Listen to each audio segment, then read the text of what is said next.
Hey YouTube, this is my second video on this channel, and today I just wanted to talk about something pertaining to depression, how to get through depression, and that is why each and every one of you, every individual person, matters.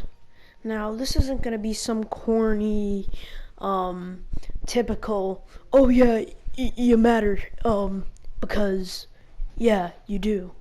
Nah, it's gonna be a bit more of an original take on the idea that every single human being matters,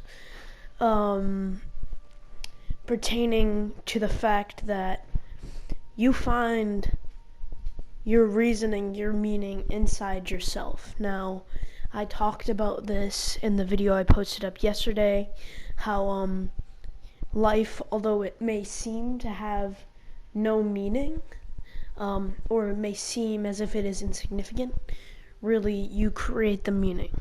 So you create your own meaning, you create your own explanation, you find inside you how you feel about the world around you. And that can involve anything from being spiritual, believing in all science. It's really inside you, and it doesn't, even though I am an atheist, just know, don't unsubscribe. I care about every person on this planet, and I believe everybody has good inside of them, and that most religious people are well-meaning. But let's get into the topic at hand. Why you matter and how you can find the meaning within yourself. Now, don't leave just yet. I know since I am not an adult, this may seem less credible than another video you could find, but I feel like you will find that even though I'm not an adult, you can find some solace in this video, whether it be even just slightly. So this is why every single individual human being matters. Everybody matters because everyone is an individual. Everybody is an individual. Nobody is part of a group. Humanity is just one large animal species.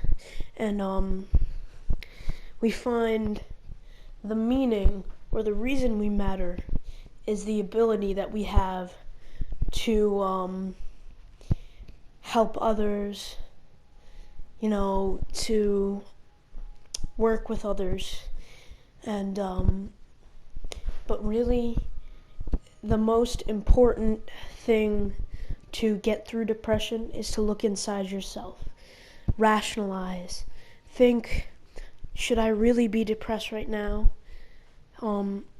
Think about how you feel.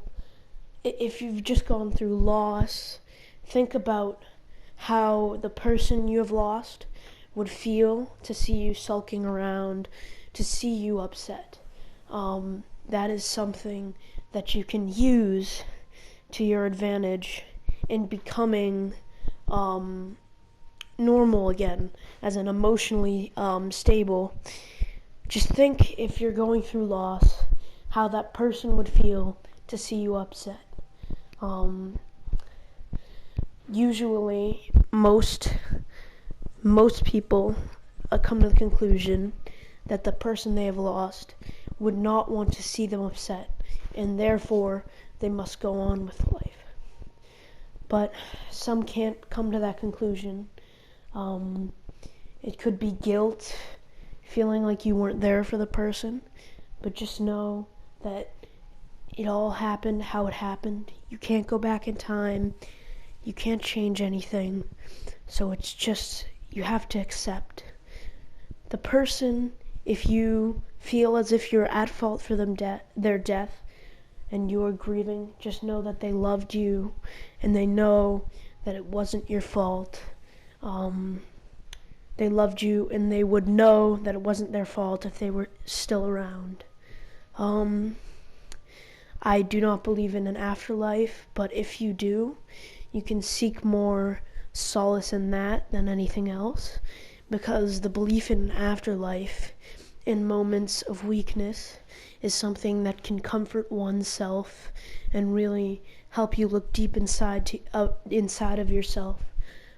If you are a spiritual person, you can try to relay how you feel to the person who you have lost.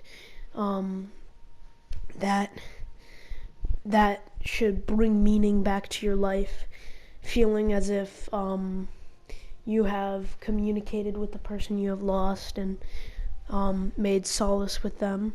But if you simply feel as if your life is meaningless because you don't like the situation you're in, you should work hard as you possibly can.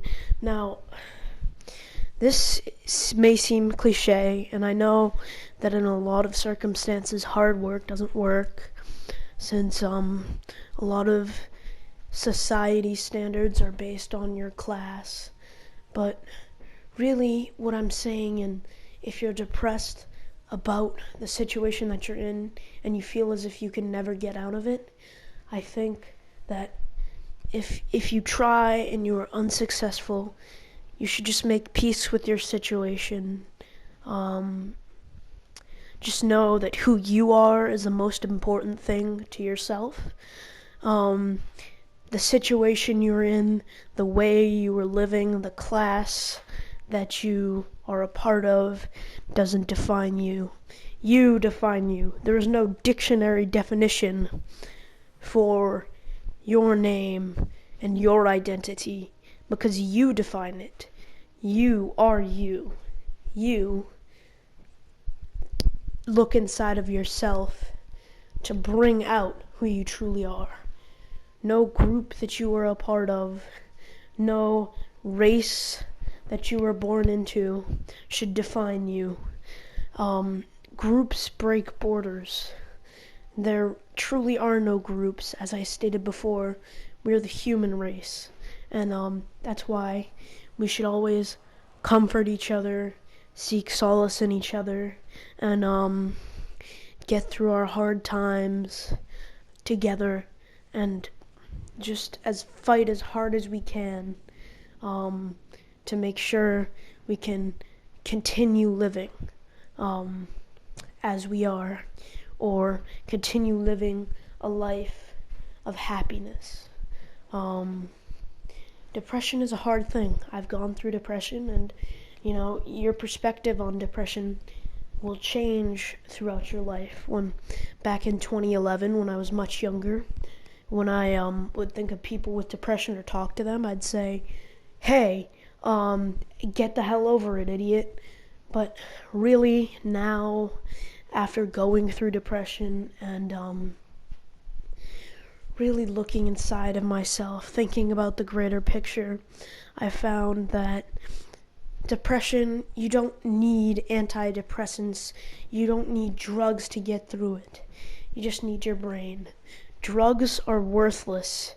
I mean, really, all they are is just things that you end up becoming addicted to, and it becomes a worse problem. Anyway, guys, thanks for watching this video. I hope you sat all the way through. Like, comment, and subscribe. You have a great day, and I hope you get through whatever you're going through. See you tomorrow.